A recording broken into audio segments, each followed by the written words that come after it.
শুরু করছি জগৎজননী দ্বিতীয় পর্যায়। প্রথম পর্যায়ে আপনাদের অভূতপূর্ব সাড়া পেয়ে আমাদের এই প্রয়াস।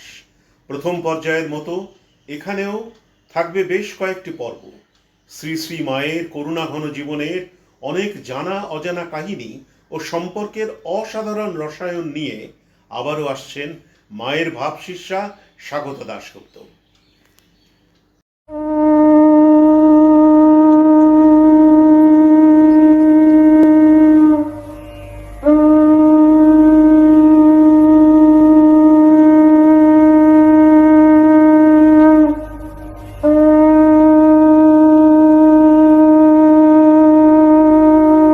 जननीं शारदां देवीं रामकृष्णं जगद्गुरुं पादपद्मे तयोश्रित्वा প্রণমামি মুহুর্মুহু।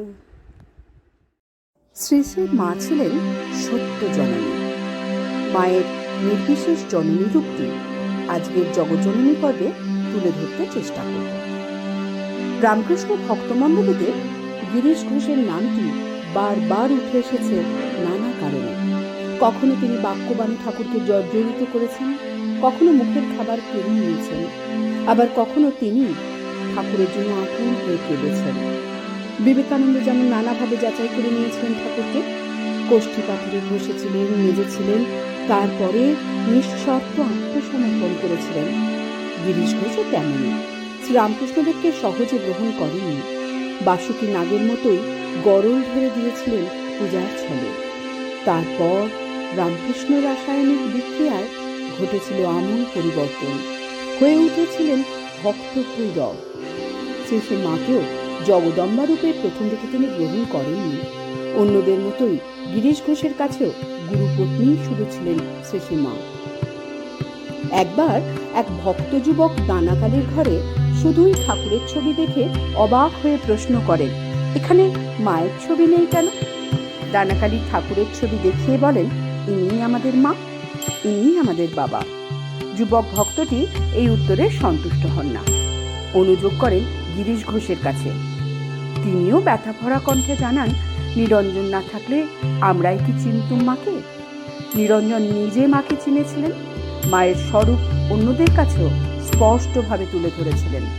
তারপর থেকে শুরু হয়েছিল শ্রী মায়ের প্রতি গিরিশের সমর্পণ। ঠাকুর বলতেন, গিরিশের বিশ্বাস 5 শিকে 5 আনা। এ কথা যে কতখানি সত্যি তা রামকৃষ্ণ ভক্তমণ্ডলী দিনে দিনে বুঝেছিল। একদিন গিরিশ ঘোষ তার দ্বিতীয় স্ত্রীর সঙ্গে ছাদে ঘুরে বেড়াচ্ছিলেন। অদূরবর্তী বলরাম বসুর বাড়ি, সেখানে ছাদে শ্রী মাও ঘুরে বেড়াচ্ছিলেন। সেই সময়ে মা টের পাননি তাকে দেখা যাচ্ছে। গিরিশ ঘোষকে তার স্ত্রী ডেকে দেখান, ওই দেখো মা উঠেছেন ছাদে। গিরিশ ঘোষ সঙ্গে সঙ্গে তার 2 চোখ ঢেকে নিচে নেমে যান, তার পাপ চোখে অপাপবিদ্ধা পবিত্রতা স্বরূপিণী শ্রী মাকে দেখবেন না বলে। গিরিশ ঘোষের বিশ্বাস ছিল তার দ্বিতীয় স্ত্রীর সৌভাগ্যেই তার গুরুলাভ, যশলাভ এবং পুত্র লাভ। সেই স্ত্রীর বিয়োগ ঘটলে আক্ষরিক অর্থেই শোকে দিশাহারা হয়ে পড়েন তিনি। একদিকে বকলমা দিয়েছেন ঠাকুর শ্রীরামকৃষ্ণদেবকে, চোখের জল ফেলারও অধিকার তার নেই, অন্যদিকে তার শিশুপুত্র। গিরিশের আন্তরিক বিশ্বাস ছিল তার আকুল আগ্রহে ঠাকুর নাকি স্বয়ং জন্ম নিয়েছেন তার পুত্ররূপে। এই পুত্রটির স্বভাব ছিল বড় মধুর। ঠাকুরের ছবি দেখলে ভীষণ খুশি হতো সে, আর শ্রী মায়ের কোলে উঠলে খুশিতে আত্মহারা হয়ে উঠত। ছেলেটিকে দেখলেই সকলের মনে স্নেহের উদ্রেক হতো। তাকে কোলে করে আদর না করে কেউ থাকতেই পারতেন না, কথা বলতে পারত না ছেলেটি।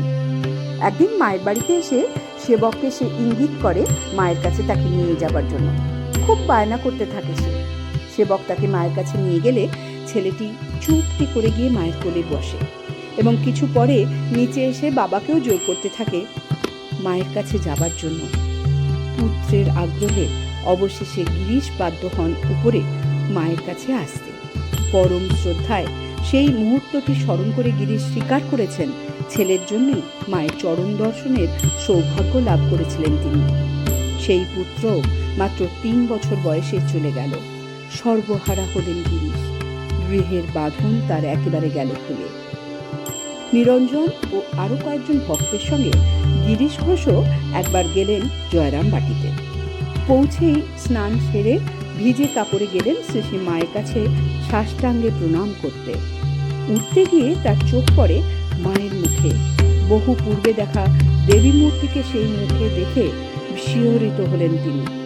যুবক বয়সে বিসূচিকা রোগে মৃতপ্রায় গিরিশের কাছে লাল কস্তা পেরে শাড়ি পরে মা আবির্ভূত হয়েছিলেন। মুখে অমৃত প্রসাদ দিয়ে তিনি নতুন জীবনদান করেছিলেন সেই দিন। গিরিশ বুঝলেন বিপদে আপদে সম্পদে সংকটে শ্রী শ্রী মাই তাকে রক্ষা করে এসেছেন এ যাবৎকাল। মনের সংশয় দূর করতে একদিন মাকে তিনি এই বিষয়ে প্রশ্ন করলে মা স্বীকার করেন তিনি সেই দেবী মূর্তি। গিরিশ প্রশ্ন করেন, তুমি কি রকম মা?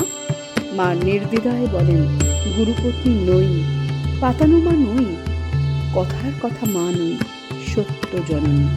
যথার্থই সত্য জননী ছিলেন মা। তাঁর স্নেহদৃষ্টিতে কোনো প্রভেদ ছিল না। শুধু সমাজে প্রতিষ্ঠিত প্রতিপত্তি সম্পন্ন সুযশের অধিকারী মহাকবি গিরিশ কিংবা সন্ন্যাসী শরতের মা ছিলেন না তিনি, সে কথা আমরা সবাই জানি। কি অবলীলায় মা বলেছিলেন, শরৎ যেমন আমার ছেলে, আমজাদও তেমনি আমার ছেলে। একবারটিও মনে আসেনি এতে ডাকাতের সমগোত্রীয় বলে স্থান দেওয়াতে সন্ন্যাসী শরতের সম্মানহানি হতে পারে, কারণ তিনি যে জগতের মা, সকলের মা, সত্য জননী। তাই তুতে ডাকাত হাতে করে 4টি কলা এনে মাকে দিলে মা ঠাকুরের ভোগে দেবার জন্য তা তুলে রাখেন। এ যে ডাকাতি করে বেড়ায় গো মা, এর আনা ফল তুমি ঠাকুরকে দেবে? এমনতর প্রশ্নেও মা অবিচল থাকেন। বলেন, আমি অন্তর জানি। বরং তাপিত ছেলের হাতে তেল দেন রুক্ষ চুলে মাখার জন্য। বলেন, স্নান করে শান্ত হয়ে বসে 2টি মুড়ি খাও, দুপুরে প্রসাদ খেয়ে তবে যেও বাবা। আপনাদের মনে আছে নিশ্চয়ই প্রহ্লাদ লোহারের কথা। সামান্য মোটবাহী কুলি, মা তাকেও কৃপা করেছেন। বিষ্ণুপুর স্টেশন থেকে ট্রেন ধরে মা কলকাতায় আসতেন এবং ফিরতেনও এই বিষ্ণুপুর স্টেশনে। একটি কাঁঠাল গাছের তলায় তিনি বসতেন সঙ্গিনী ও সন্ন্যাসী সন্তানদের নিয়ে। রামভক্ত প্রহ্লাদ শ্রী শ্রী মাকে সীতারূপে দেখেছিলেন ও তার কৃপা লাভ করেছিলেন মহামন্ত্র পেয়ে। এই কাঁঠাল গাছের ফল বড় বিস্বাদ ছিল। প্রহ্লাদ অবাক হয়ে ভাবত, জগৎজননী যে গাছের নিচে বসেন তার ফল কি করে এমন কটু কষায় হয়। গোবর জলে গাছের তলা সিক্ত করে ঘিরে দেয় সে। মনে মনে কি যেন প্রার্থনা জানায় প্রহ্লাদ। জ্যৈষ্ঠ মাসে ফল পাকলে সে 2টি বড় বড় পাকা কাঁঠাল কাঁধে করে ভোর রাতে রওনা হয় জয়রামবাটি। মায়ের কাছে গিয়ে দাঁড়াতেই সন্তানের ঘর্মসিক্ত দেহ মায়ের করুণা দৃষ্টি লাভ করে। এত সকালে কেন বের হয়েছ? এমন ভারী কাঁঠাল নিয়ে? যাও বাছা, গিয়ে নিয়ে এসো।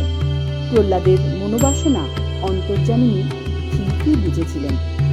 দুপুরে খেতে বসে ভোগ প্রসাদের পাতে পড়ল তারই আনা কাঁঠাল।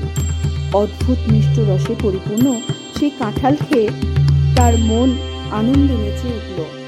সে বুঝতে পারল তার সীতামাই তাকে কৃপা করেছেন।